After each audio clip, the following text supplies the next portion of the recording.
This was one of the wildest experiences I've ever had. 5 days on foot through the African wilderness, sleeping under the stars, drinking from rivers, and sharing space with wildlife. But this is not just any place. It's one of Africa's most stunning and untouched landscapes. This is the Pafuri Traverse. The Pafuri region lies in the far north of Kruger National Park and is also known as the Makuleki Contractual Park. It's one of the most diverse corners of Kruger, where ancient landscapes meet and animals move freely across the borders of South Africa, Zimbabwe, and Mozambique. Yeah, I mean, we're out there for 5 days. We're going to go and live wild in the wilderness, essentially. But to stay safe and to have as many things in our advantage as possible, there's certain things we do. As if we walk in single file, one behind the other.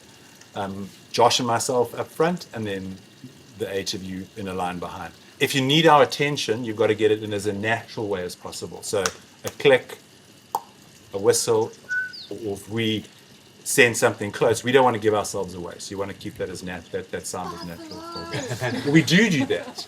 We do that, but only when it's like, yeah. Okay. And then actually you'll also point. The two animals we're most concerned about are elephant, buffalo, is the potentially dangerous one.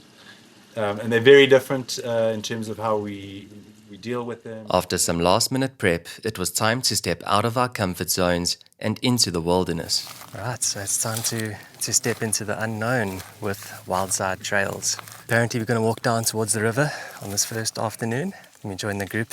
Let's get started.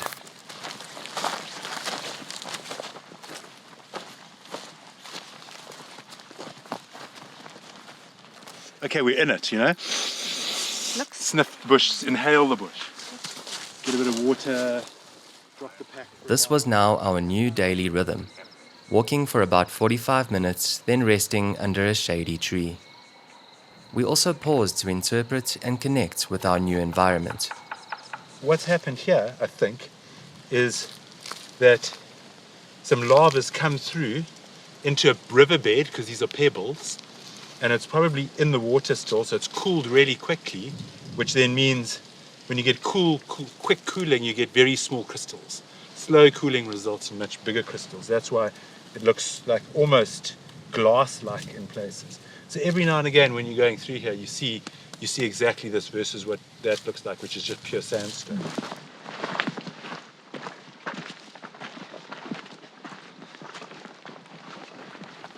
As we continued into the afternoon, we approached what is revered as one of the most breathtaking views in Kruger National Park, Lana Gorge. Hidden natural wonders like this are only accessible on foot.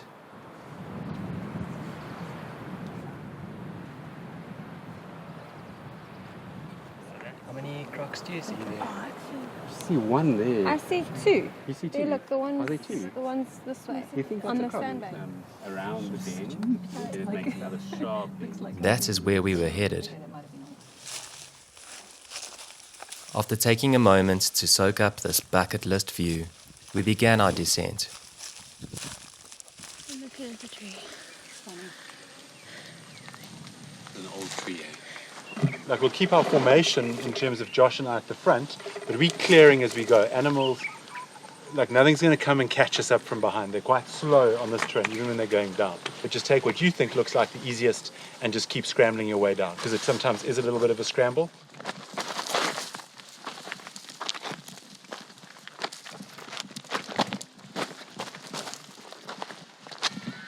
This is the kind of place that you hear about all the time, and you never really think that you're actually going to get the chance to go there. But here we are. We did, as a group, choose to take the more technical route, but I think it's going to be worth it because we'll get to spend some extra time down here in what I can only describe as a hidden paradise. This protected paradise on the Luvuvu River will be our first campsite. Great. And the Ellies have clearly been here before. I dropped this last time. Really? And then And you're reunited. yeah, I'm reunited. I went having an animal. You accept it straight away. A routine begins to form, which I'll walk through over the next 24 hours. Shoes off, tents up, water splashed and bottles filled, while Andrew and Josh light a fire.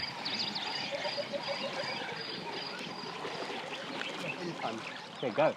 Ja, maar nou moet jy net weer probeer.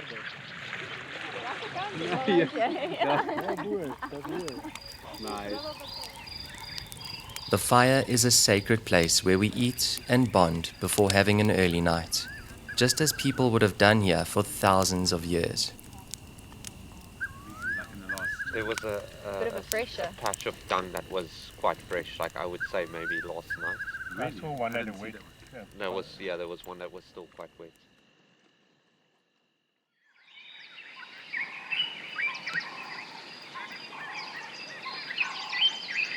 We woke at first light with the birds.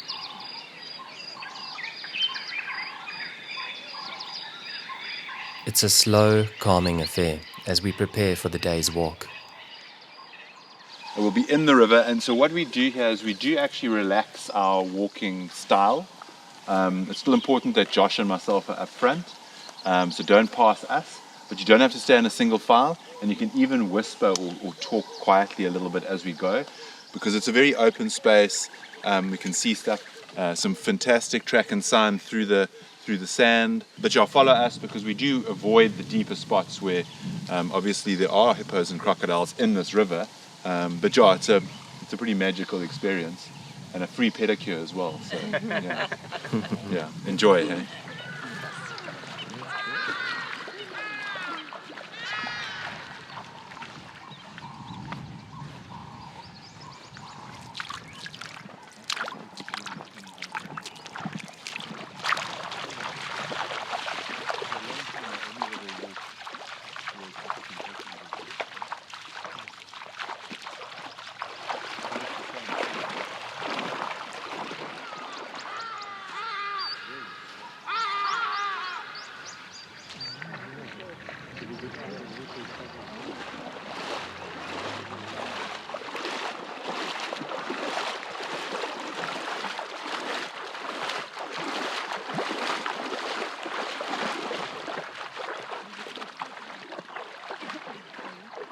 Just the odd leaf. Now when Ellie gets very old though, it'll almost, like, all the stuff will be huge. And simply because they lose their molars, they've got 6 sets of teeth. Once they're through those 6 sets, that's it, eh? That's how they most actually die, old age, starvation. But they'll come down to a river like this where there's a lot more soft vegetation that they can at least gum on, get something through their system. But yeah, I've seen much more pronounced leaves and stuff. But it's just a sign of this elephant starting to get a little bit old, not chewing everything so thoroughly.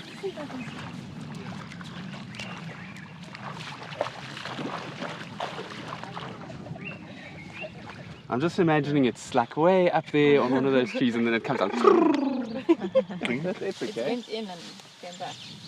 Yeah, you can see on, look, there's it's a leguan, eh? Is it a leguan? There's a big boy, eh? It's a big boy. But I mean, a croc, this would be a tiny croc, eh? Yes, yes. But no, I just think the tail and then the feet on either side, Oh, it's yeah, it's gone straight through there and then straight back.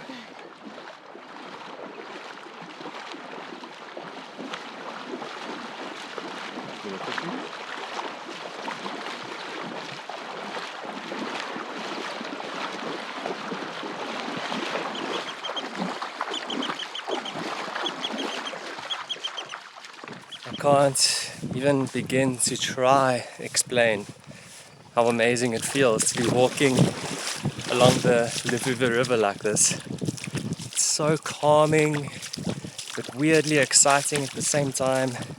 Of course, extremely grounding. The benefits of doing this are astronomical. And I'm feeling it, man. I can't get this smile off my face. Just have a look at this. Eagle just flew over.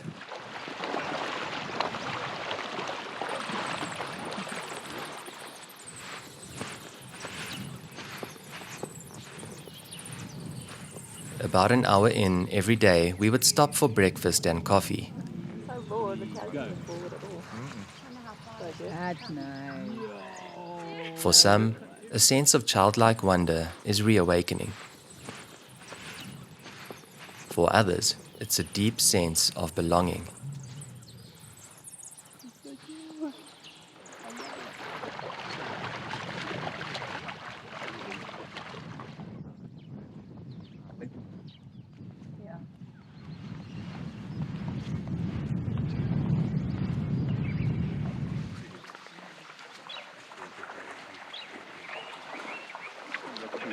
Like that tree back there and one or two here. But I think if you're going to have a proper look, sure there's quite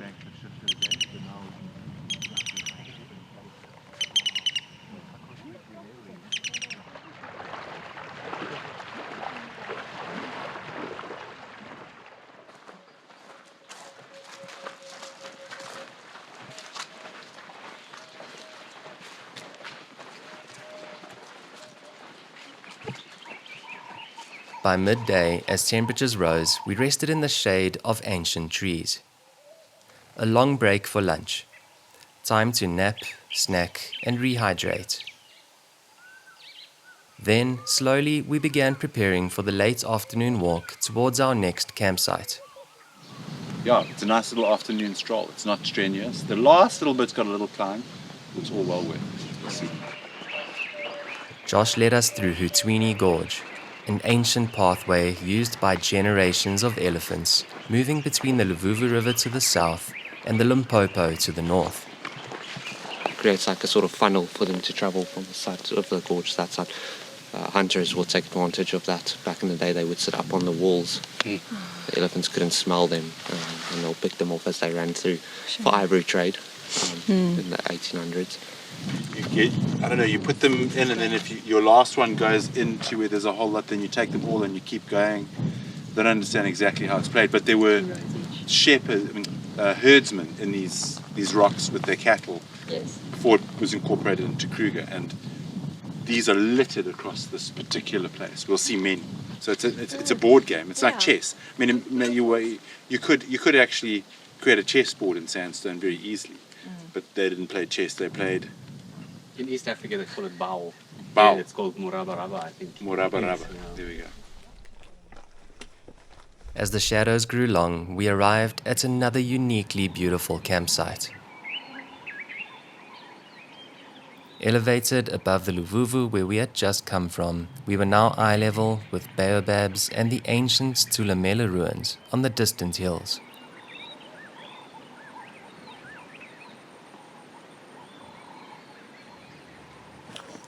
So I really don't think I'm going to be able to do this campsite any justice at all. It really reminds me of Mapungubwe.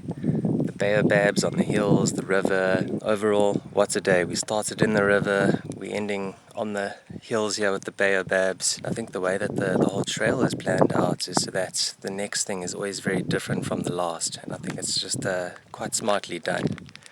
Anyways, I'm going to enjoy a cup of tea with the view.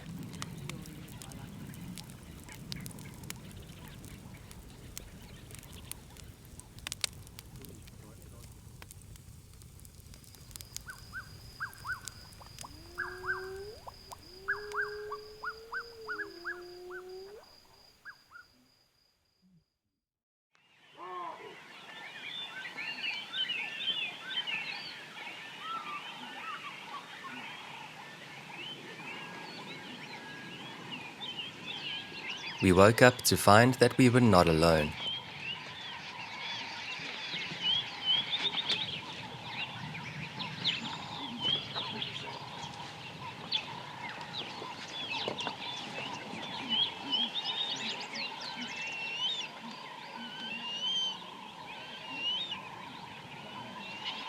There's one by the baobab, one by the fig tree.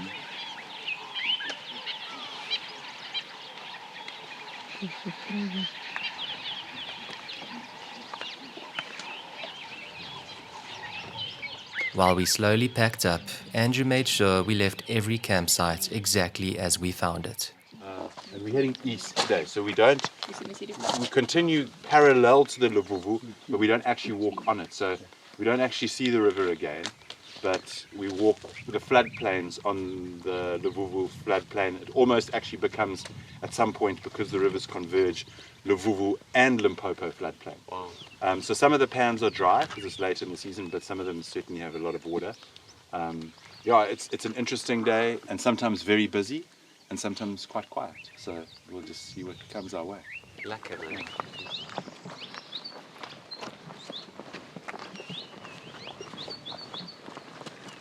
The sand is actually so beautiful for tracking, eh? It is. Fresh that is. There's a male baboon who, did you see his tracks through here? Seem to be walking alone, but fresh as well. I mean, that's not old as well, nice and smooth. There's lots going. I mean, it's not like we're seeing animals everywhere, but I just sense a lot of life. And There's a lot activity. happening. Yeah.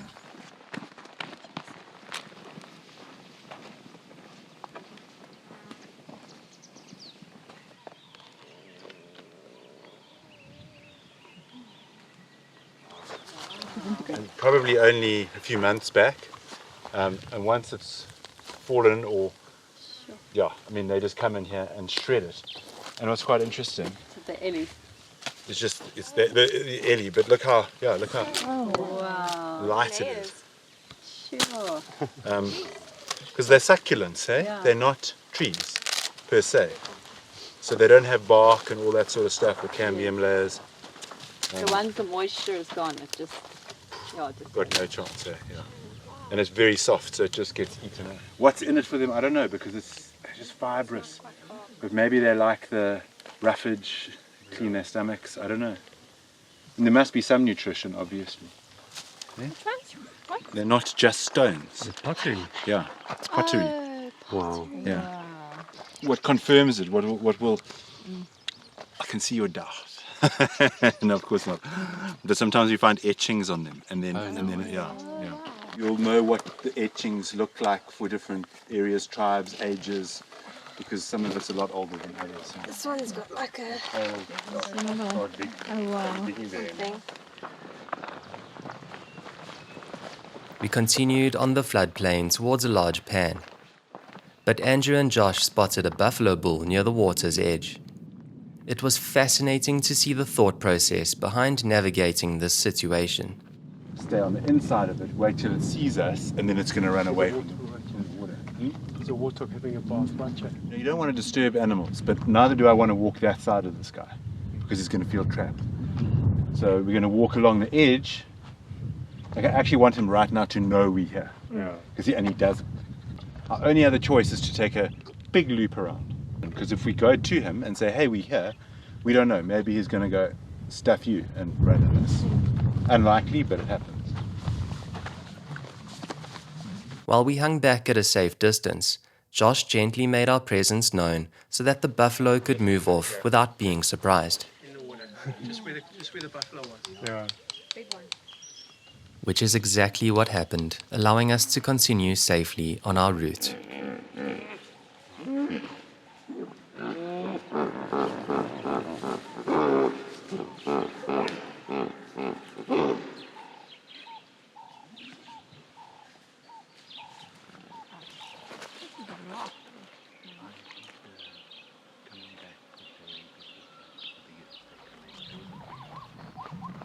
Of course, we always tried our best not to disturb the animals. But at the same time, we were now a part of the ecosystem, and the animals would respond to us moving past. It all felt very natural.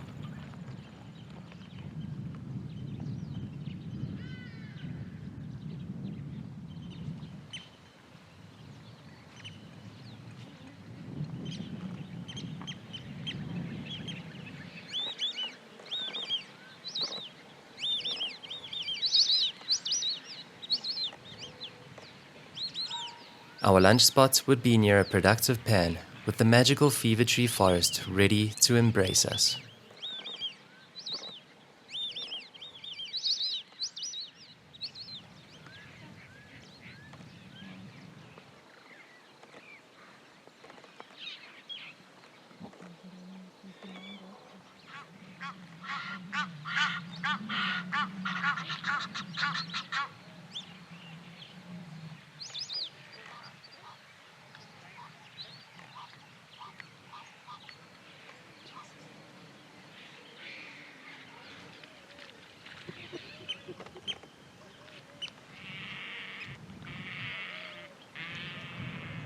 we entered the fever tree forest. It felt almost fairy tale-like. The quiet and calming atmosphere had us whispering in awe.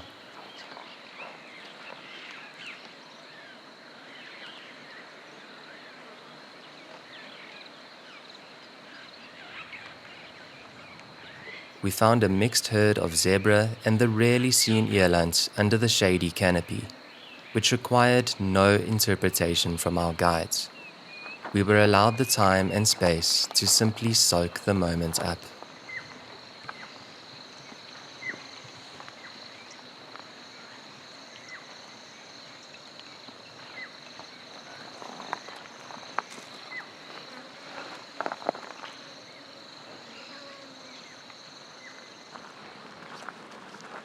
We kept moving. We had covered a fair amount of ground, almost 15 kilometers as we approached our next campsite, which lay beyond this beautiful riparian zone. The baobabs and palm nut trees welcomed us as we took a moment to listen. You might be able to hear cowbells from Zim. There's a wildy right here. It's a buffer zone, so there are people. There's occasional cowbell or person or thing like that, but They're just making a living on the other side. and you know, in many ways, some people it bothers them. No, I'm in this pristine area, mustn't see people. And I mean, we've even been talking like that a little bit.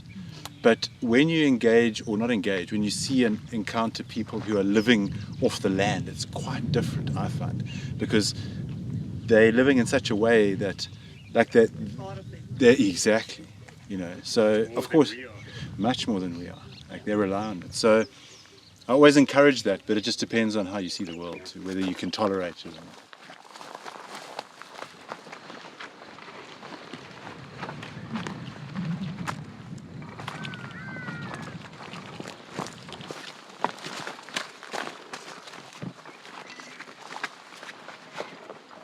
Some days were tougher on the body than others, but it felt good to know that we were earning the right to be in these magical places. We made it. We made it. It's beautiful.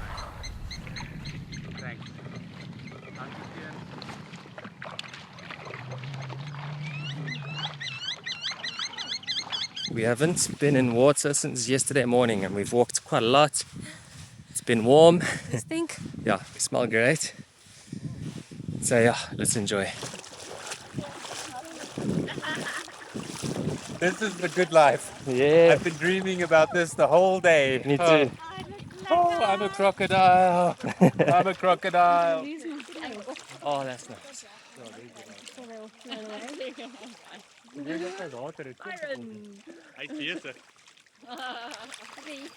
my gosh. That was very impressive.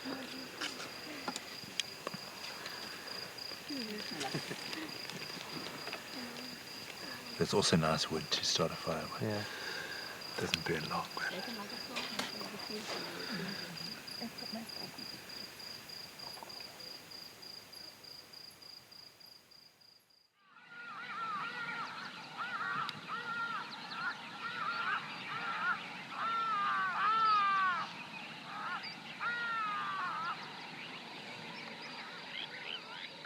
So the mornings are quite nice and slow and peaceful.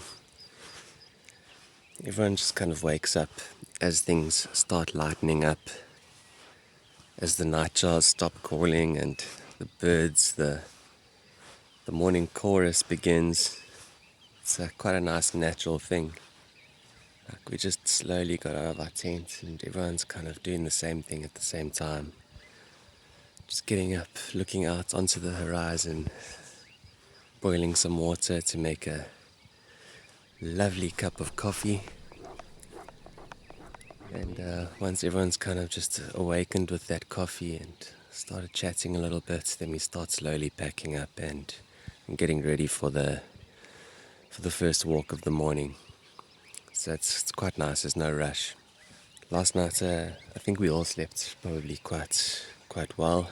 Being on the sand, of course, it's just quite nice to sleep on. There was a lovely cool breeze. Baboons were going absolutely nuts from over there. I'm not too sure what they saw. There were definitely some elephants at some point, breaking branches over there as well. And just the usual suspects, the nightjars, the thick knees calling across from the water. It's just very peaceful. Anyways, I think it's time for me to have a coffee. As you can see, I'm still half asleep. And apparently the walking today is not too difficult. It's a bit of an easier one, so it gives our bodies a little bit of a break. Not that it's been extremely difficult or anything, but it's nice to know that today will be a little bit more chilled.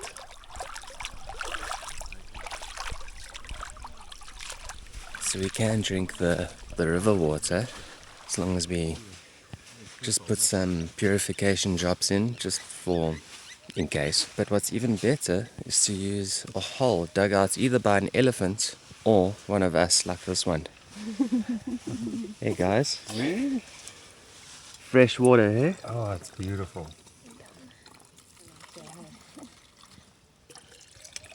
It's amazing how fresh this water looks in the morning, eh? The world's biggest sand filter. So you dig until you get to the water, which is obviously very close to the surface here, and you just scoop out the dirty water at the top, and what filters through the sand at the bottom is this very clean, fresh water. And that's exactly what we want. It's exactly what the elephants want. The animals know what they're doing out here. You guys don't have bladders in your bags. No, just in our bodies. To do it. Don't drink from those. Head out the forest the same way we came in, and then we kind of walk the transition between the riverine and the hills, the Mopani. It's shorter than yesterday, and if everything goes well, we'll be pretty much at our spot by lunch. So we have a nice afternoon on the river, and then our spot's just kind of off the river. Let's carry on.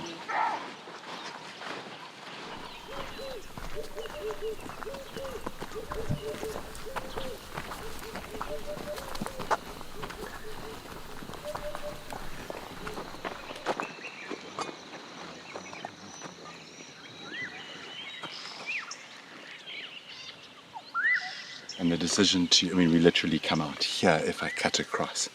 So the decision to go back around proved very valuable.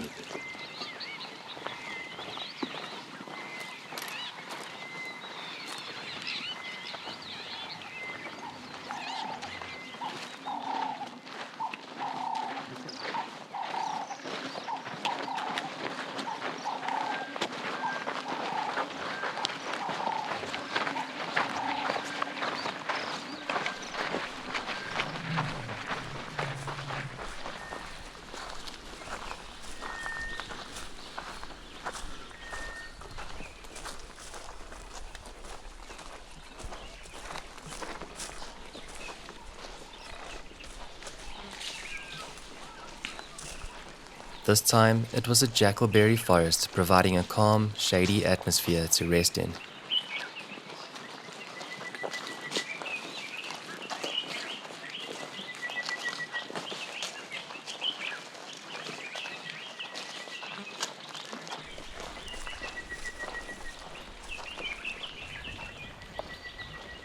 Something's telling me to look a bit wider. I mean, it is beautiful. I do like the spot, but something's telling me to look a little bit wider. So I think we put tents into this space, like from here going that way, and when we do our fire, we'll do it up again. So that's good.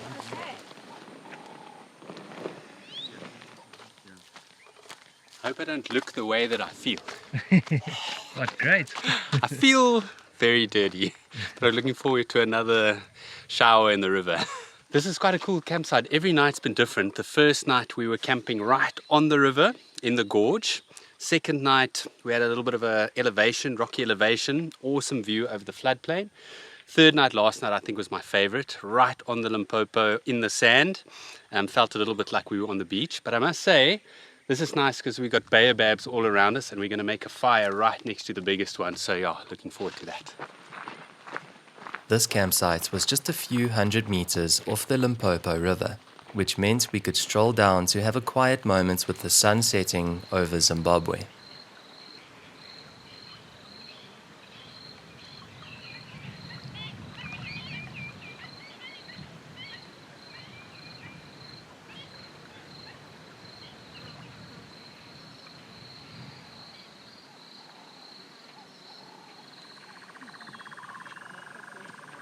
Like every campsite so far, this one had its own special energy.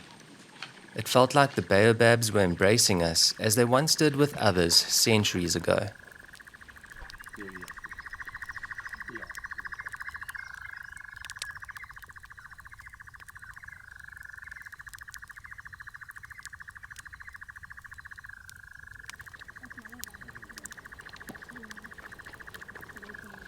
Oh, look at the sky that side as well.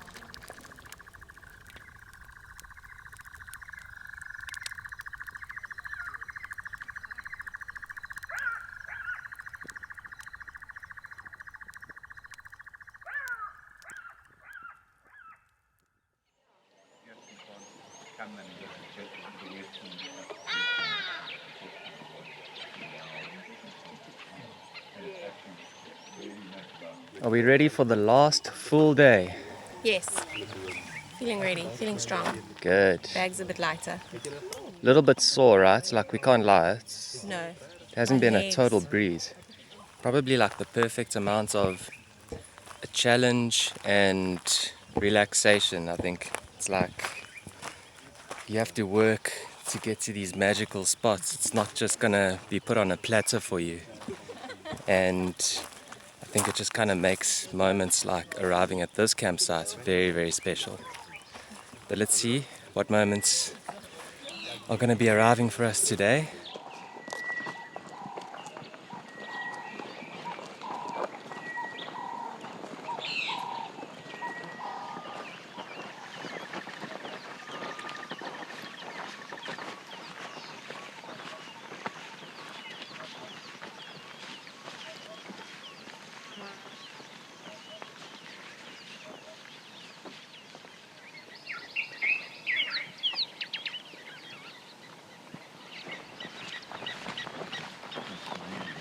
But you can see the similarities between this and the mongoose that we saw yesterday. The only difference is this one doesn't have very like long nails or claws.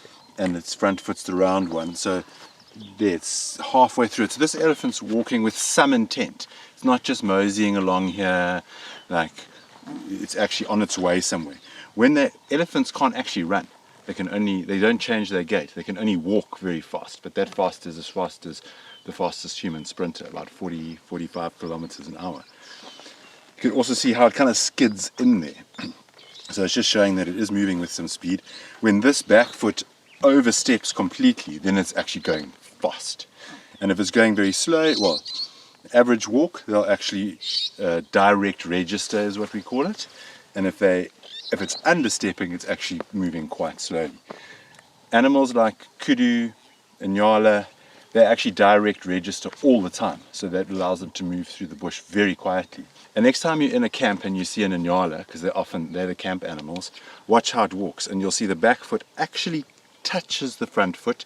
Just as it touches, then the front one goes, and that allows it just to slip straight underneath, step in the same place. Leopard as well, when they're on the stalk and they're low and they're moving like that, that bottom foot is coming right underneath the front foot. Again, just allows them to keep super quiet.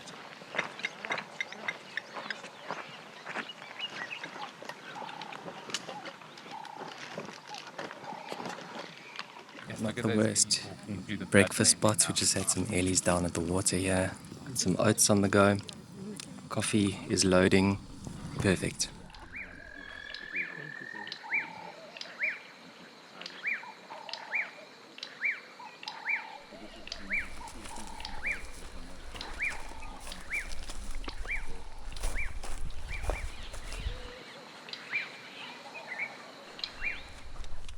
Maybe it was just me, but on this day the mood felt even more relaxed and joyful.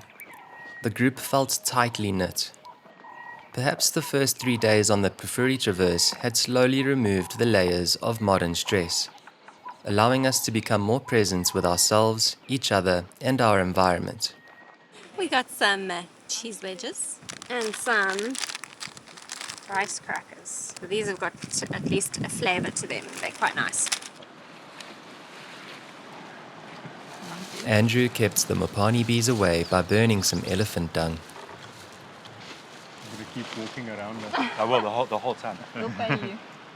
Leaving lunch, Josh began telling us a truly fascinating story from a previous trail. Different route, a route that Andrew normally doesn't take. It involved a group of elephant bulls and 2 graves of Maluleki tribe members. That sort of sets the scene, elephants all around, a little route blocked here. But eerily enough, as we approached the graves, the audio didn't record. To be honest, I'm grateful this happened. Maybe this thought-provoking story should be respectfully reserved for those on the Pafuri Traverse with Wildside Trails. We don't always get as far up here as we could because we're going to get to Makwadzi, and there's another pan called Banyini, which would blow your mind. But, you know, we need a 6th day. Or you need to walk harder and faster. But, I mean, that's not always possible depending on how people walk.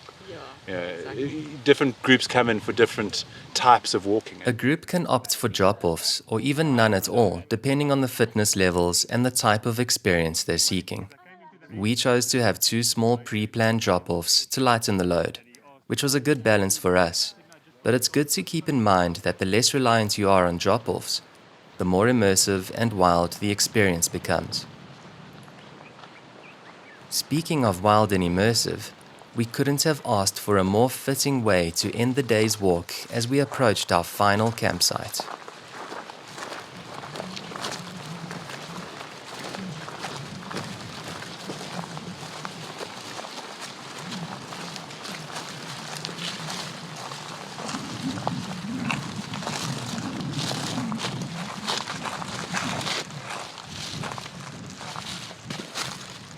Camp looks that way, but we'll spend a bit of time just observing.